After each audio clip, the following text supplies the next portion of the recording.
Ahora que sé que soy, me pregunto qué soy. Ahora que sé que existo, me pregunto qué cosa soy en tanto que existencia.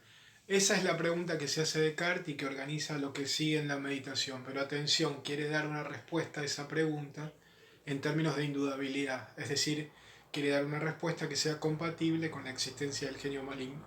Es decir, quiere dar una respuesta que el genio maligno no pueda manipular. Es decir, quiere contestar a la pregunta ¿qué cosa soy? Pero dando una respuesta tal que el genio maligno no pueda creerle, hacerle creer, perdón, que esa respuesta es verdadera cuando en realidad no lo es. Una respuesta indudablemente verdadera, en los términos en los que aprendió a llamar indudablemente verdadero a las cosas que tenían determinadas características en la primera meditación, es decir, a las cosas que no eran manipulables por parte del genio maligno.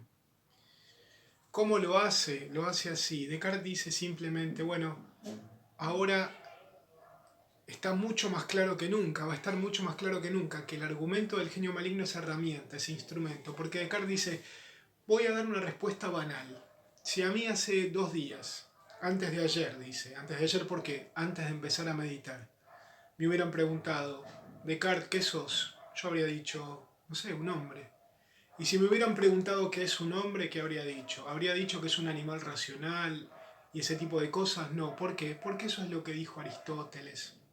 Y yo no quiero dar respuestas escolásticas, es decir, respuestas de autoridad, es decir, respuestas vanas, respuestas solo probables, respuestas que pasan por otro.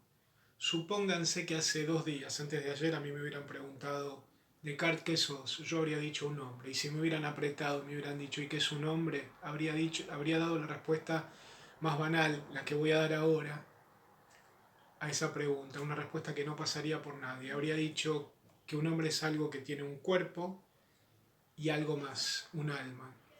¿Por qué?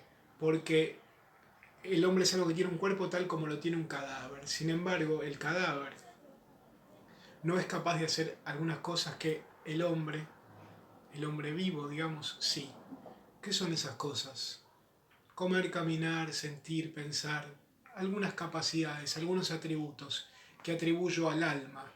Si alma es el nombre de la diferencia entre un cuerpo muerto y un cuerpo vivo. Es decir, hace 2 días, si me hubieran preguntado qué soy, habría dado una respuesta trivial. Soy un hombre, es decir, un cuerpo que es capaz de comer, caminar, sentir y pensar. Es decir, un cuerpo con un alma. Pero si me hubieran preguntado, dice Descartes, qué era esa alma, no habría sabido qué decir.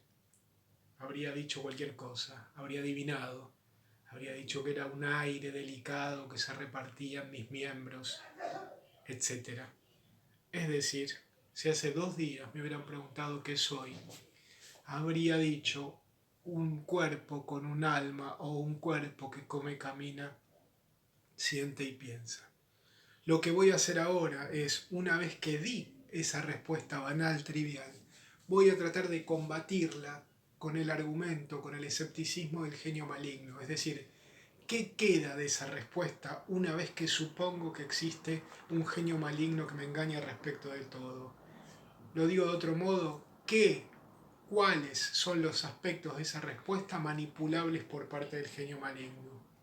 Respecto de qué aspectos de esa respuesta él me puede engañar y respecto de cuáles no. Si algo queda frente al escepticismo del genio maligno, si algo de esa respuesta queda en pie, porque él no puede hacerme creer que ese aspecto es verdadero cuando en realidad no lo es, si hay algo no manipulable en esa respuesta, esa será la verdad indudable, la respuesta indudable, la respuesta compatible con el argumento del genio maligno, con la existencia del genio maligno a qué cosa soy. Es decir, doy una respuesta general y utilizo el argumento general, banal, sin más reflexión que la que tendría alguien cualquiera, y trato de combatir esa respuesta con el escepticismo del genio maligno. Trato de ver qué queda de ella en pie si existe el genio maligno. Dice Descartes, no conozco aún con bastante claridad qué soy yo que con certeza sé que soy. Más adelante dice esto que acabamos de decir, por eso consideraré una vez más aquello que yo creía ser antes de adentrarme en estos pensamientos.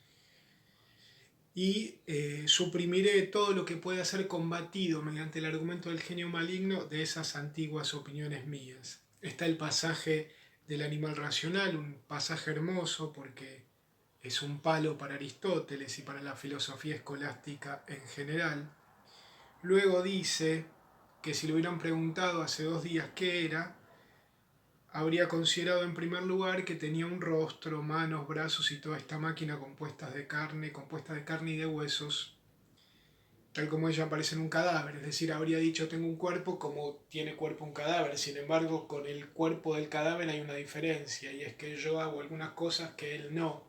Luego, además de cuerpo, tengo otra cosa más que llamaré alma, y atribuiré al alma esas capacidades que yo tengo y que el cadáver no. ¿Qué capacidades son esas? Bueno, por decir algunas: comer, caminar, sentir y pensar. Dice, por eso, así debe entenderse ese pasaje, dice,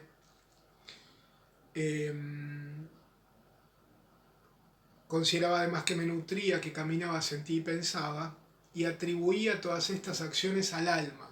¿Se entiende? ¿En qué sentido? Al alma, en el sentido de que llamó alma la diferencia entre un cuerpo vivo y un cuerpo muerto.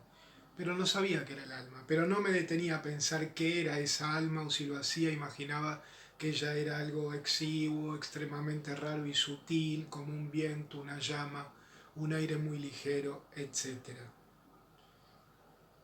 El pasaje es largo y luego hay un punto aparte y dice Descartes esto: yo ya tengo mi respuesta, soy un cuerpo con un alma, es decir, un cuerpo capaz de caminar, de comer, de sentir y de pensar. Pero entonces, ¿qué soy yo? ¿Qué queda de eso frente al engaño del genio? ¿Qué queda de eso frente al engaño del genio maligno? ¿Qué soy yo ahora que supongo que alguien extremadamente poderoso, y me atrevo a decir malicioso y taimado, emplea todas sus fuerzas y toda su industria en engañarme? ¿Puedo decir que tengo cuerpo? De ninguna manera. El cuerpo podría ser perfectamente un engaño del genio maligno. Él podría hacerme creer que tengo cuerpo, que tengo estas manos, que existe este mate, cuando en realidad nada de eso existe. Luego cuerpo no tengo. Entonces empieza a perfilar una respuesta: soy algo sin cuerpo que come, camina, siente y piensa. Ahora, ¿tiene sentido decir que soy algo sin cuerpo que sin embargo come?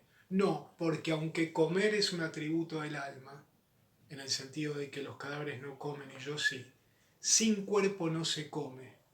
Entonces no puedo decir, no sería coherente decir que soy algo sin cuerpo que come, entonces no como.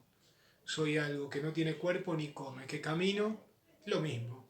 No es indudable el hecho de que camino, porque sin cuerpo no se camina. Y el cuerpo es un engaño del genio maligno, soy algo sin cuerpo que ni come ni camina. ¿Qué siento? Bueno, acá hay una mínima observación. Si se trata de sentir en el sentido de un pinchazo, de un dolor, sin cuerpo, nada de eso ocurre. Si se trata de sentir amor, odio, bueno, en sueños creí haber sentido amor u odio y luego me desperté y entendí que todo eso era falso. Así que ni siquiera necesito al genio maligno para dudar del sentimiento. Con el argumento de los sueños me alcanza. Entonces, soy algo sin cuerpo que ni come ni camina ni siente. Puedo decir que pienso, y Descartes dice esto: cuando pienso en el pensar, pienso que el pensar es lo único inseparable de mí. ¿Qué quiere decir eso? Que cuando pienso en el pensar, que cuando pienso si puedo pensar o no, o si pensar, o si la respuesta soy pensamiento, soy pensar, es compatible con la existencia del genio maligno, me digo que sí. Me digo que si yo digo que soy pensamiento, doy una respuesta indudable, compatible con la existencia del genio maligno. ¿Por qué? Porque él no puede hacerme creer que soy pensamiento cuando en realidad no lo soy. ¿Por qué? Porque para hacerme creer que soy pensamiento, necesita hacerme pensar que soy pensamiento. Y al pensar que soy pensamiento. Entonces, si digo que soy pensamiento, digo algo indudable, compatible con la existencia del genio maligno, no manipulable por parte de él. Eso es lo que dice el pasaje. Dice enseguida, otro es pensar, y aquí sí encuentro que el pensamiento es un atributo que me pertenece, el único que no puede ser separado de mí, el único verdadero. Yo soy, yo existo, esto es cierto, pero ¿por cuánto tiempo? A saber, tanto tiempo como piense, pues podría suceder que si cesase de pensar, cesase yo simultáneamente de ser o de existir. Si digo que soy pensamiento, podría pasar que si dejo de pensar, dejo de ser en términos absolutos, porque si soy pensamiento y dejo de pensar, ¿a dónde iría el ser? ¿Dónde pondría el ser que soy? ¿Dónde lo acomodaría? No habiendo pensamiento no habría mi propio ser. Creo que las cosas son así. Quizás soy algo más que pensamiento, pero estoy tratando de dar una respuesta indudable, compatible con la existencia del genio maligno, y esa respuesta es que soy pensamiento. Entonces tengo que pensar que si dejo de pensar, quizá podría dejar de existir. No admito ahora nada que no sea necesariamente verdadero. Yo no soy, pues, hablando con precisión, y aparece una afirmación famosa de la historia de la filosofía, más que una cosa que piensa. La cosa que piensa, que está pensando cuando piensa. La cosa que piensa. Res cogitans, dice Descartes en latín. ¿Qué es la cosa que piensa? La conciencia, esa certeza de estar pensando. Lo que pasa es que a Descartes le falta la palabra conciencia en el siglo XVII. Soy una conciencia, la conciencia de estar pensando, la conciencia de estar viendo. Soy esa conciencia y eso es indudable. Dice, luego soy una cosa verdadera. Me salté una parte importantísima. No admito ahora nada que no sea necesariamente verdadero. Yo no soy pues más que una cosa que piensa. Ahí ha sido criticada la idea de utilizar la palabra cosa para referirse a esa conciencia que sería la cosa que piensa. ¿Por qué? Porque la cosa que piensa es la única cosa que no es una cosa, no es una cosa material. En el sentido de que es una mera conciencia. Ya vamos a ir al punto. La cosa que piensa, la conciencia, ¿cómo la capto? Como eso que ustedes mismos captan, que ustedes mismos captan en ustedes cuando ven el video. Ustedes saben que son ustedes los que están viendo. Tienen la conciencia de ser ustedes los que están viendo. Esa cosa es la cosa que piensan. Es decir, un espíritu, un entendimiento o una razón, ahí nunca podría decir espíritu, es una mala traducción, una mente, un entendimiento o una razón, términos cuya significación me era antes desconocida. Dice Descartes, ya sé lo que soy. Una cosa que piensa. Nosotros diríamos una conciencia. ¿Querés que te explique qué es una cosa que piensa? ¿Querés que te explique qué es una conciencia? Es una mente, un entendimiento o una razón, tres sinónimos. Términos cuya significación desconocía yo antes. ¿Por qué? Dice Descartes que antes de empezar a meditar, él no sabía qué quería decir mente, o qué quería decir entendimiento, o qué quería decir razón, tres veces lo mismo. Porque antes, como nosotros ahora, él creía que mente suponía materialidad, que la mente era algo, era carne que pensaba. Y ahora se da cuenta de que no, de que la mente es pensamiento inmaterial. ¿Por qué? Porque ha supuesto que el mundo no existe, o mejor, ha supuesto que no tiene cuerpo y sin embargo no ha podido suponer que no piensa. Piensa sin cuerpo. Es indudable que es pensamiento y es dudoso que tenga cuerpo. Ha descartado el hecho de que tiene cuerpo y sin embargo no ha podido descartar el hecho de que es pensamiento. Entonces el pensamiento no se apoya en el cuerpo, no es material, no proviene de una materialidad. La mente, ya sé lo que es pensamiento inmaterial. Soy pensar, soy pensamiento, no una materialidad. Soy una mente, pensamiento inmaterial, término cuya significación desconocía yo antes.